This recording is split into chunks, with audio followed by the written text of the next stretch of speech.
Now just how fast is the all-new Hyundai i30N? Well, let me demonstrate by comparing to this, the i30 SR. The i30 SR is already a sporty hatchback before N Performance upgraded it in almost every area. But as you're about to see, the Hyundai N has produced a seriously impressive and fast hot hatch. I'm at the Wakefield Park race circuit where I'll put both the i30 SR and N through their paces to set a lap time and see just how much quicker the i30N is. Let's get one thing straight from the start.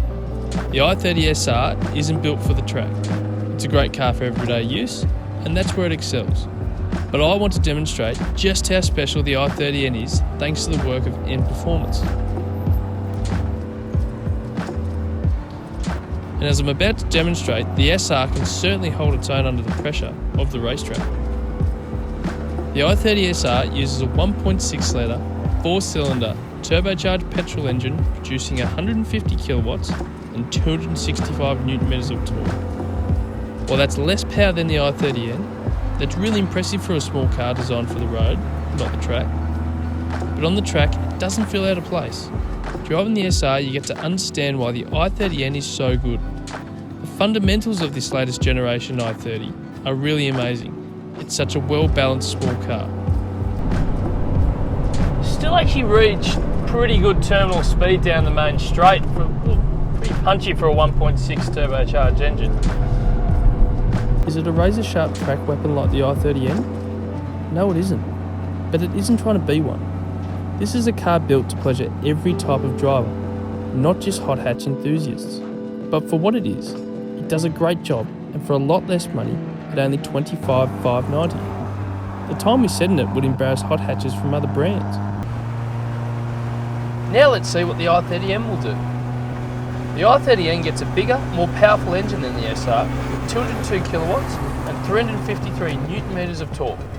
That's a 52 kilowatt and 88 Newton meter advantage, so there's more performance from the N as soon as you put your foot down. First thing straight away that impresses me about this car is the drivability. It's the feel for the tyres gripping on the road. As I'm winding lock on, I can feel exactly how much grip I've got and when I've got it. It's very critical to getting the most out of the car. Essentially the N is speaking to me. I know exactly what's happening at all the time. And in a way, it almost is asking more of you. And with the mechanical electronic LSD, it really entices you to push harder because the 202 kilowatts is put to the ground so efficiently through the LSD. Another thing I cannot get my head around, well I can, but just can't believe, is the brakes. They're unbelievable. Like, they can withstand so much abuse and heat and still have such a solid brake pedal. It's just incredible. Now the other thing that's standing up to a bit of abuse here is the tyres. A lot of effort's gone into tuning the suspension to get the most out of a street tyre, and the engineers at Hyundai have done a jolly good job of it. That was a lot of fun. Well, the question I'm sure you're all dying to know the answer for. Just how fast is the i30N? Well, it's done a 1 minute 11 seconds. Compare that to the i30 SR, it's done a 1 minute 16 seconds. That's a whole 5 seconds faster. That's a huge difference around such a short circuit, and it underlines just how seriously quick the i30N is. Like the company says, performance isn't optional. Just goes to show how good the i30N really is. Follow us on Facebook, Instagram and YouTube for more N Performance updates.